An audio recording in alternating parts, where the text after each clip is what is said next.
friends, welcome to ProTalent and I'm Nitin Parmar. My dear students, we all know that bail is a norm and jail is an exception. In the sense कि jail बहुत ही कम circumstances के ऊपर एलिज्ड व्यक्ति को jail करनी चाहिए. Well, bail is a norm. Bail मिलनी ही चाहिए सभी लोगों को. तो सवाल ये पैदा होता है कि क्यों आर्यन खान जो शाहरुख खान का बेटा है, why he failed to get bail despite no drugs being found on him. उसके पास से कोई ड्रग मिले नहीं, हालांकि उनके एक दोस्त के साथ ड्रग मिले और वो जो ग्रुप था उनके पास ड्रग्स मिले, उनके साथ एक और बंदा था जिसके पास ड्रग मिले. इनके व्हाट्सएप मैसेजेस में बहुत सारी बातें आई. सवाल यह पैदा होता है कि उनको बेल क्यों नहीं मिली. हम आज देखेंगे उसके लीगल एस्पेक्ट. क्या यह पॉलिटिकल मुद्दा है या यह प्योरली लीगल मुद्दा है. जिस तरीके से अखबारों में, जिस तरीके से कुछ पॉलिटिशियंस इसको एक पॉलिटिकल कलर देकर अपने आप को एक इसे पॉपुलराइज करना चाहते हैं, हम इसके पीछे का लीगल एस्पेक्ट समझने की कोशिश करेंगे और हम जानेंगे कि क्यों in the NDPS act, that is narcotic drugs and psychotropic substances act के तहत एक से बेल मिलना बहुत डिफिकल्ट क्यों होता है. क्यों से स्पेशल कोर्ट ने उनको बेल दी नहीं और अगली हियरिंग वापस से उनके लिए रख दी है, जो करीबन 26 अक्टूबर है. 23 साल का ये लड़का जो पकड़ा गया, ठीक है, और वो पकड़े कहाँ गए, ही वॉज कॉट से ऑन से शिप, एक शिप के ऊपर पकड़े गए और उनके पास से तो कोई ड्रग बरामद नहीं हुआ. ठीक है. जज said that the WhatsApp chats on the Khan's mobile showed that he was involved in illicit drug activities for narcotic substances on a regular basis. बात ये नहीं थी कि उनके पास ड्रग नहीं पाया गया. बात ये लग रही है कि वो रेगुलरली कोई इलिसिट ड्रग एक्टिविटी में इन्वॉल्व हुए हैं. ये एक बड़ा मुद्दा ऐसे दिख रहा है और एक लार्जर कॉन्स्पिरेसी दिख रही है, ऐसा जज साहब को लग रहा है. ये सुनो. सो दोस्तों, उनके ऊपर क्या चार्जेस लगे पहले वो समझते हैं. वो चार्जेस के मुताबिक से क्या उनको बेल मिल सकती है, और जो जज साहब ने बोला उसके मुताबिक तो मिल ही नहीं सकती है, पर फिर भी हम समझने की कोशिश करते हैं. पहला सबसे महत्वपूर्ण पॉइंट, उनके ऊपर आरोप लगा है थ्रू NDPS एक्ट 1985. ये एक्ट उसलिए बनाया गया था कि अगर कोई लोग इलिसिट ड्रग्स में, साइकोट्रोपिक सब्सटेंसेस में, नार्कोटिक ड्रग्स में अगर डील करते हैं या खुद कंज्यूम करते हैं और पकड़े जाते हैं, तो उसके लिए बहुत हार्श से लॉ बनाया गया ताकि लोग ऐसे ड्रग्स न यूज करें. Section 8C of NDPS act says that it prohibits the production, manufacturing, possession, selling, purchase, transport, warehouse, use, consumption or interstate import and export, import to and import from India or transship of any narcotic drugs or psychotropic substance without permission. Obviously उनके पास तो permission थी नहीं, और permission का क्या मतलब, वो तो खुद ही एक ऐसे कंज्यूम करने की बात कर रहे थे. ये सुनो. ठीक है दोस्तों, जब हम बात करें कि ये जो नार्कोटिक ड्रग्स का कंजम्पशन है या साइकोट्रोपिक सब्सटेंस का कंजम्पशन है, that is also punishable under section 27. Attempts to commit offence under section 28. ठीक है. Under section 29, abetment and criminal conspiracy connected to narcotic drugs and psychotropic substance. I'm sure भाई law of crime के video तो अलग से चल ही रहे प्रोटैलेंट के, उसके साथ साथ जब आप ये पढ़ते हैं, ठीक है, तो आपको ये पक्का समझ में आता होगा कि भैया किसी ने क्राइम किया या अटेम्प्ट किया या अबेट किया या कॉन्स्पिरेसी किया तो भी ये माना जाएगा. Even the presumption of culpable mental state is defined under section 35. ठीक है. Presumption of culpable mental state, इस चीज को नोट किया जाए माय लॉर्ड. ठीक है. क्यों नोट किया जाए, समझिए. जनरली हम ये मानते हैं कि any person who is accused of, that person is innocent until proven guilty. यहां पे सेक्शन 35 ये बोलता है it is a presumption that he has a culpable mindset, and now as a defence lawyer Aryan के लॉयर को यह prove करना है कि उसका मेंटल स्टेट नहीं था.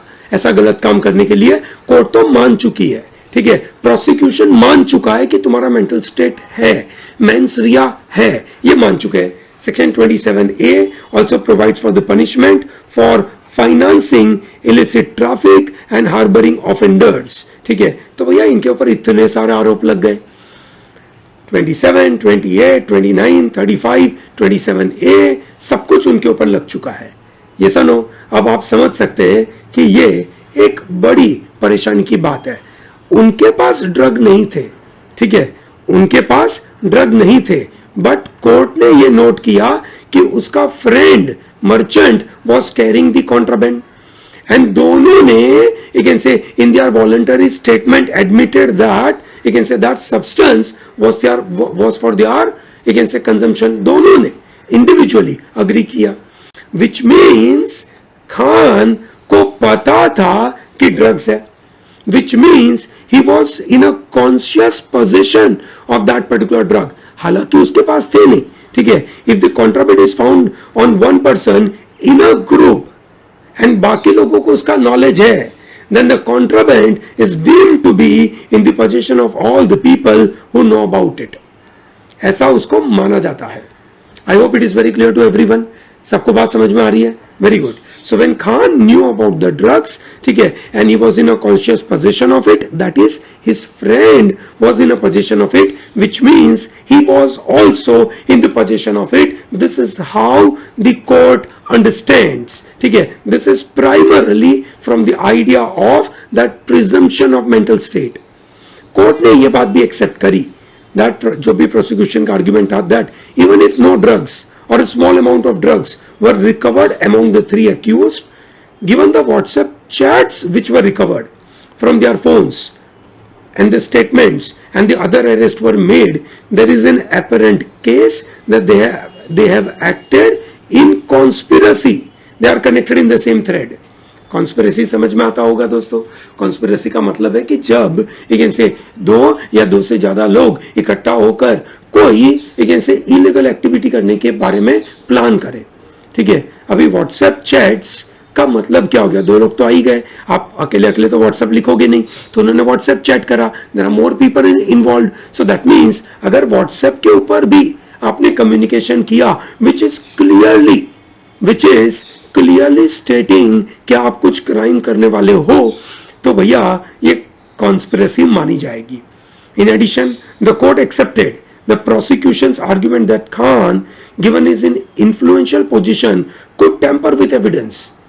दोस्तों कुछ लोग ये आर्ग्यू करते हैं कि व्हाट्सएप चैट्स तो आ गई है, ये सुनो, अब आर्यन खान टेम्पर कैसे कर सकता है? बेल दे दो ना उसको, ठीक है। भैया व्हाट्सएप चैट्स आ चुकी है, पर व्हाट्सएप चैट्स के साथ कनेक्टेड जो भी इवेंट्स है, जो भी लोग हैं, ठीक है, उसकी पूरी जानकारी अभी तक आई नहीं होगी पुलिस के पास। ये सुनो, जब पुलिस के पास ऐसी पूरी जानकारी नहीं आती है और उसके पहले अगर ऐसे एक्यूज को छोड़ दिया जाए, so there is definitely some trouble. Obviously there is एक ऐसे सिंपैथी फैक्टर, मैं उस बात को डिनाई नहीं करता हूं, पर मैं लीगल पर्सपेक्टिव अगर देखूं, सो अगर पुलिस के पास पूरी जानकारी आई नहीं है, पुख्ता सबूत आया नहीं है, सिर्फ व्हाट्सएप की चैट्स उनके एक्सेस में है, ठीक है। अब व्हाट्सएप की चैट्स के बाद क्या क्या हुआ उसका अगर एविडेंसेस नहीं है, ठीक है, तो फिर चार्ज बहुत छोटा लगेगा कॉन्स्पिरेसी का, ठीक है, तो वो मजा नहीं आएगा, ठीक है, मजा नहीं आएगा इन द सेंस कि वो इतना पावरफुल नहीं बन पाएगा अगर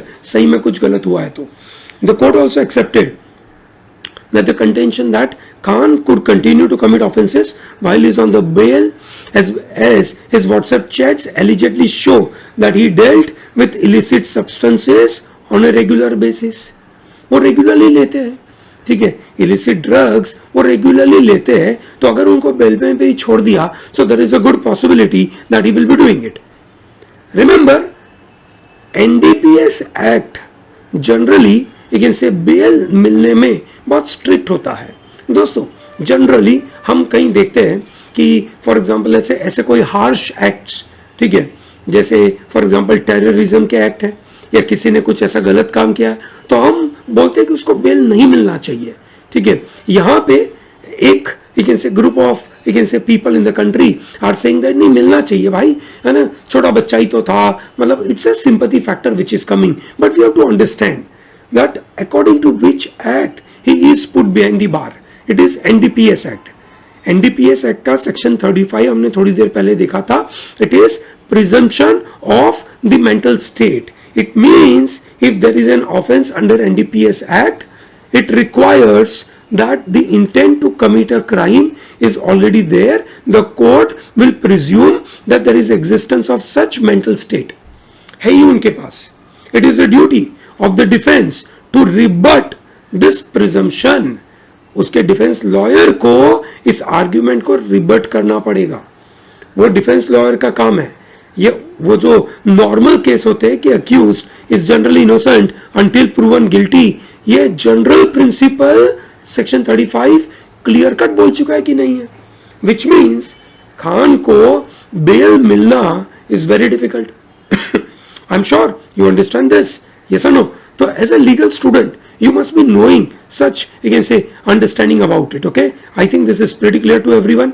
Great. So with this I'm closing this module, but you can say as a law student, ठीक है, law aspirant, you must know that what activities are happening, ठीक है, why he is denied bail, ठीक है. It is not just कि वो mister Wankhede और उद्धव ठाकरे, है ना, भाई शाहरुख खान के खिलाफ है, he is in minority, that is Muslim community का है, इसलिए उसको ऐसा पकड़ा जाता है, या सेंट्रल गवर्नमेंट, ठीक है, पेट्रोल और डीजल के भाव बढ़ रहे हैं, उससे लोगों का ध्यान भटकाने के लिए ऐसा कर रही है. ये सब बातें नहीं है. It is pure legal issue. Okay, conspiracy बातें तो बहुत होती रहेगी, रियल इश्यूज हम आपके सामने प्रेजेंट करते हैं. ठीक है दोस्तों, अगर आपको प्रो टैलेंट के ऐसे वीडियोस पसंद आते हैं तो बिल्कुल कमेंट सेक्शन में बताइए. We will be more than happy to make such videos for you. Thank you very much for watching this and all the best.